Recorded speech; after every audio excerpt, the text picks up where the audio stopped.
राजस्थान की तपती दोपहरी के बाद जब शाम अपने सुनहरे रंगों में महल की दीवारों को रंग रही थी, तभी राजमहल के आंगन में शाही दावत का आयोजन हुआ।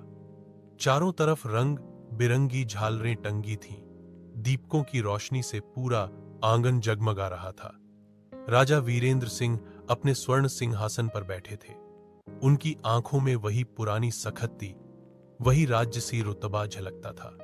उम्र 55 पार कर चुकी थी, मगर अब भी उनकी आवाज में वही दमखम था जिससे सेनाएं हिल जाती थीं। दावत में सेनापति जयवर्धन, राजमंत्री माधव भट्ट, दरबारी वैद्य हरिनाथ, रानी मृदुला देवी, राजकुमार अर्जुन सिंह और महल के विश्वसनीय सेवक मौजूद थे। सभी हंसते, बोलते, संगीत पर झूमते नजर आ रहे थे, लेकिन राज दरबार के पीछे छिपा सन्नाटा कोई नहीं देख पा रहा था। रात गहराई तो दावत धीरे धीरे समाप्त होने लगी। मेहमान अपने कक्षों की ओर लौट गए। राजा ने सबको विदा किया और अपने निजी कक्ष की ओर चले गए। महल की ऊंची ऊंची दीवारों के बीच से हवा का तेज झोंका आया। दीवार पर लगी मशाल कांपी और बुझते बुझते रह गई। उसी अंधेरे में राजा की परछाई ओझल हो गई। कुछ देर बाद महल के गलियारों में एक चीख गूंजी। महाराज! राजा के निजी कक्ष में दौड़कर पहुंचे सेनापति और राजकुमार ने देखा, राजा बिस्तर पर पड़े हैं। उनकी आंखें खुली हैं, लेकिन उनमें भय का असहनीय भाव जमे हुए हैं। होंठ आधे खुले हैं, जैसे वो कुछ कहना चाहते हों लेकिन कह नहीं पाए। धड़कन बंद हो चुकी थी। पूरा महल हिल गया। किसने किया ये? कैसे हुआ ये? किसी को कुछ समझ नहीं आया। राजमहल के आंगन में शंखनाद हुआ। घोषणा की गई, राजा वीरेंद्र सिंह अब इस दुनिया में नहीं रहे। हवा में मातम फैल गया। महल की हवेलियां शोक गीत गाने लगीं। रानी मृदुला देवी रोती हुई बेहोश हो गई। राजकुमार अर्जुन की आंखों में आंसू थे, मगर उन आंसुओं के पीछे कोई अनकही बेचैनी भी छुपी थी। सेनापति जयवर्धन तलवार म्यान से निकालते हुए गरजा, ये साधारण मौत नहीं है। महाराज को किसी ने मारा है। सवाल यह था, मगर किसने? राजवैद्य हरिनाथ ने शव की जांच की। शरीर पर कोई गहरा घाव नहीं, कोई जहर की गंध नहीं, सिर्फ चेहरा डरा हुआ, जैसे किसी अनदेखी शक्ति ने प्राण छीन लिए हों। मंत्री माधव ने गहरी सांस लेकर कहा, महाराज के शत्रु बहुत थे। हो सकता है महल के अंदर ही कोई गद्दार हो। महल में अफरा तफरी मच गई। हर कोई शक की नजर से देखने लगा। क्या राजकुमार ने गद्दी के लिए पिता को मारा? क्या सेनापति ने अपनी कोई पुरानी हार का बदला लिया? या मंत्री और वैद्य ने कोई चाल चली? या फिर रानी ही इस मौत की वजह थी? लेकिन सच किसी के हाथ नहीं आया। उस रात महल के गलियारों में कदमों की आहटें सुनाई दी। कभी किसी कमरे की खिड़की अपने आप खुल जाती, कभी कोई परछाई दीवार पर दिखाई देती। लोग कहने लगे, राजा की आत्मा महल में भटक रही है। लेकिन सच्चाई क्या थी? किसी को पता नहीं। राजा वीरेंद्र सिंह की चिता महल के पिछवाड़े घाट पर सजी थी। मंत्रोच्चारण के बीच अग्नि प्रज्वलित की गई। धधकती लपटें आकाश तक उठीं और पूरा राजमहल शोक और भय से भर उठा। राजकुमार अर्जुन ने मुखाग्नि दी। उसके चेहरे पर आंसुओं की धार थी, मगर आंखों में कहीं न कहीं गद्दी की ओर झांकती एक हल्की चमक भी छिपी थी। रानी मृदुला देवी बेहोश सी पड़ गईं। उनका मन टूटा हुआ था। अगले ही दिन दरबार बुलाया गया। सेनापति जयवर्धन ने गंभीर स्वर में कहा, महाराज की मृत्यु सामान्य नहीं। अगर असली कारण न खोजा गया तो राज्य असुरक्षित हो जाएगा। मंत्री माधव ने राजकुमार की ओर देखा। अब गद्दी राजकुमार को सौंपनी होगी, लेकिन जब तक सच्चाई सामने न आए कोई भी सुरक्षित नहीं। यहीं से शुरू हुई शक की परछाइयां। सबसे पहले नजर गई राजकुमार अर्जुन पर। कहते थे, पिता से उसका संबंध वर्षों से तनावपूर्ण था। अर्जुन युद्ध कला में कुशल था, पर वीरेंद्र सिंह हमेशा उसे नाकारा साबित करते। लोग फुसफुसाते, क्या गद्दी पाने के लिए अर्जुन ने ही अपने पिता को? मगर अर्जुन की आंखों में सच्चाई झलकती थी।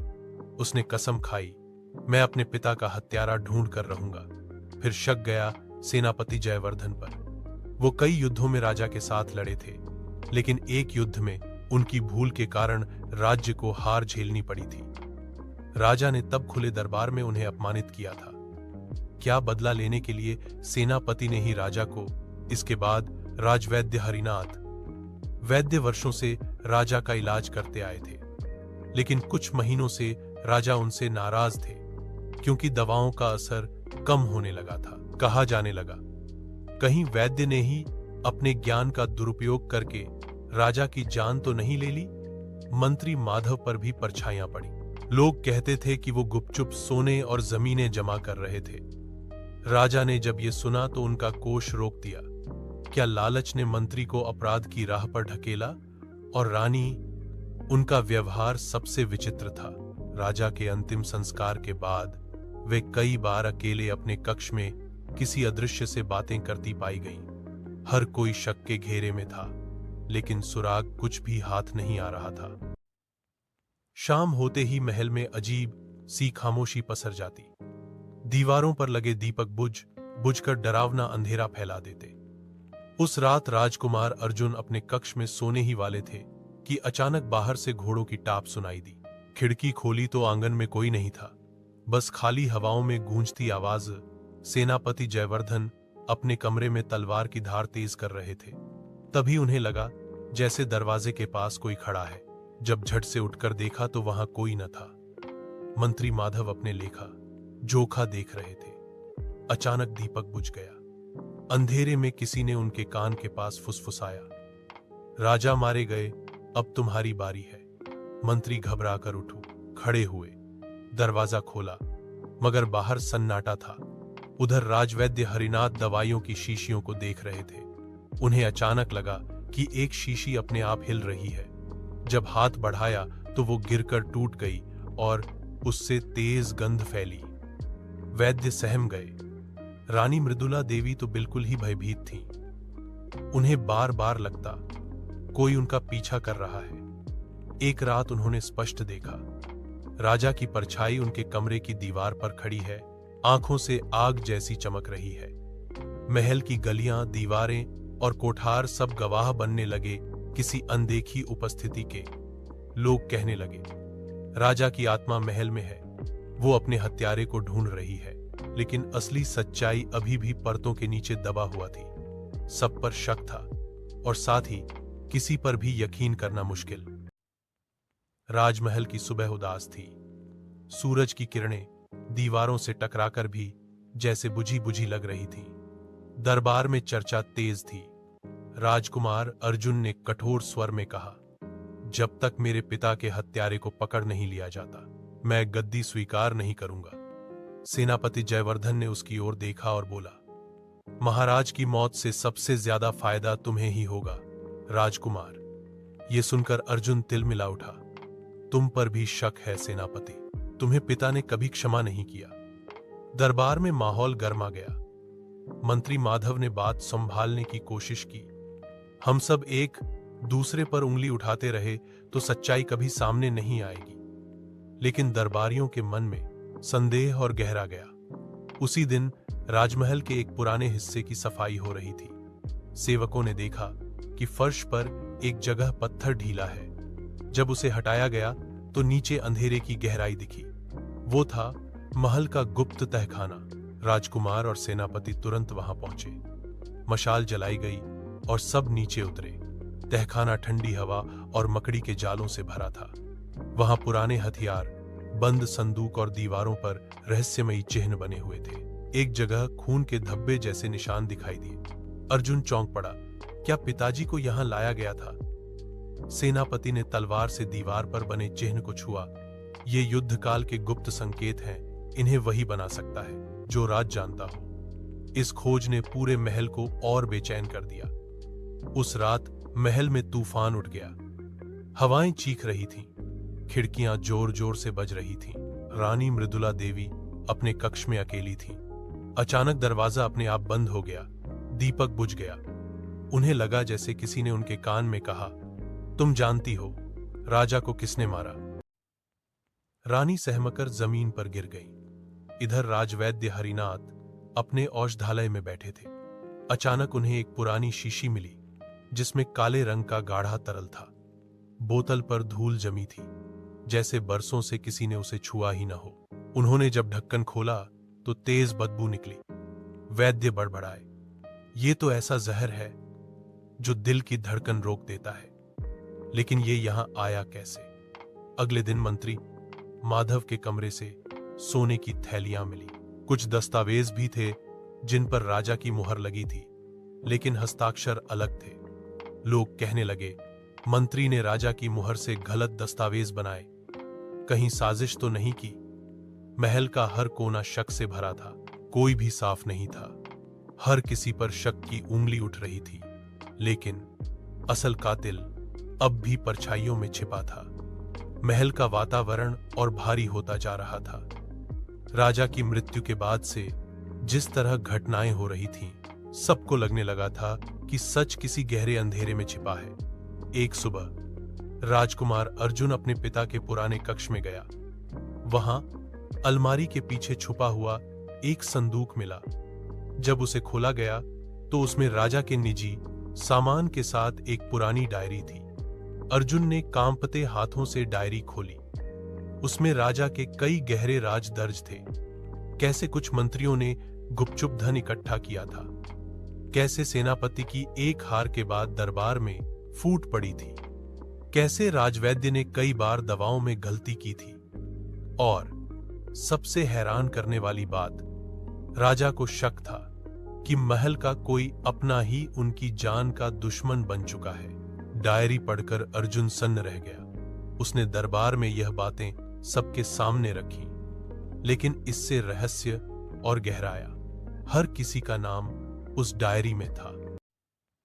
रानी मृदुला देवी ने आंसू भरे स्वर में कहा, अगर महाराज को पहले से अंदेशा था तो उन्होंने मुझे क्यों नहीं बताया? सेनापति गर्जा, ये सब झूठ है। कोई नकली डायरी बनाकर हमें लड़ाने की कोशिश कर रहा है।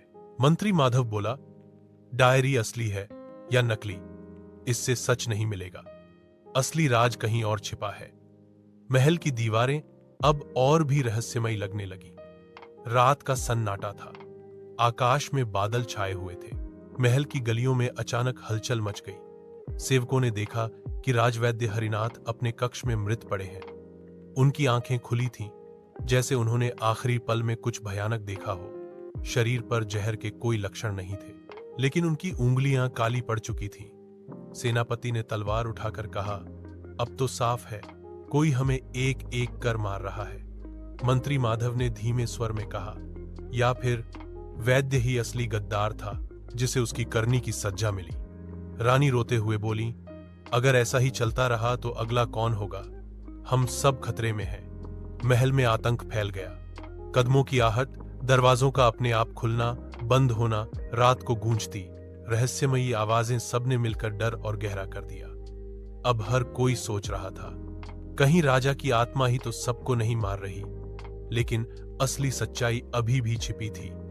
हर किसी पर शक था, और फिर भी असली कातिल पर भी शक नहीं था। राजमहल अब मौत और डर का घर बन चुका था। पहले राजा वीरेंद्र सिंह, फिर राजवैद्य हरिनाथ, और अब सबको लगने लगा कि अगला शिकार कोई भी हो सकता है। राजकुमार अर्जुन ने ठान लिया था कि वह हर हाल में सच्चाई सामने लाएगा।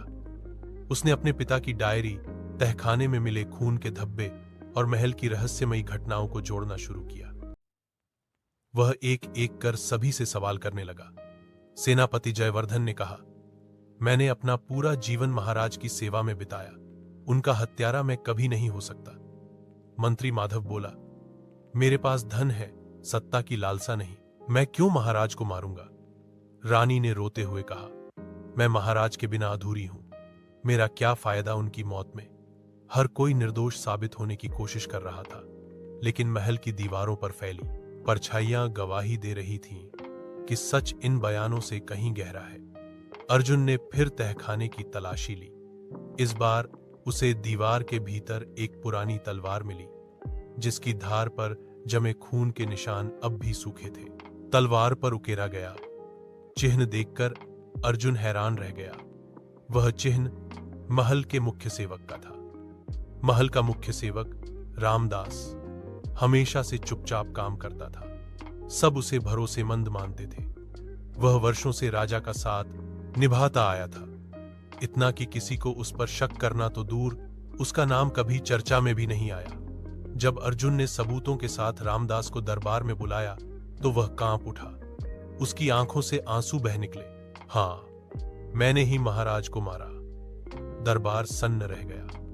अर्जुन गरजा, तू जिसने बचपन से मेरे पिता की सेवा की, तूने ऐसा क्यों किया? रामदास ने टूटे स्वर में कहा, महाराज ने वर्षों पहले मेरे गांव को उजाड़ दिया था। एक युद्ध के दौरान उन्होंने मेरे माता, पिता और भाई बहनों को शत्रु समझकर मौत के घाट उतार दिया। मैं अकेला बचा और महल में सेवक बनकर उनकी सेवा करने लगा, लेकिन भीतर से मैं जलता रहा। मैंने ठान लिया था, एक दिन उन्हें उनकी करनी की सजा दूंगा। सभी स्तब्ध थे। इतने सालों तक किसी ने उस साधारण से सेवक की आंखों में छिपी आग नहीं देखी।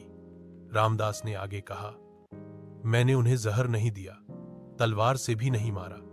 मैंने ऐसा औषध दिया जिससे उनकी धड़कन धीरे धीरे रुक गई और चेहरा डर से भर गया। उन्हें समझ ही ना आया कि मौत कैसे आई। सेनापति ने तलवार उठाई, लेकिन अर्जुन ने रोक दिया। नहीं सेनापति, इसे न्याय मिलेगा। ये अपराधी है, लेकिन ये भी हमारे का हिस्सा है। इसे दरबार के कानून के अनुसार दंड दिया जाएगा। रामदास ने झुककर कहा, मैंने अपना बदला पूरा कर लिया, अब मौत ही मेरा दंड है। दरबार में गहरा सन्नाटा छा गया। जिस पर किसी को भी शक नहीं था, वही असली कातिल निकला।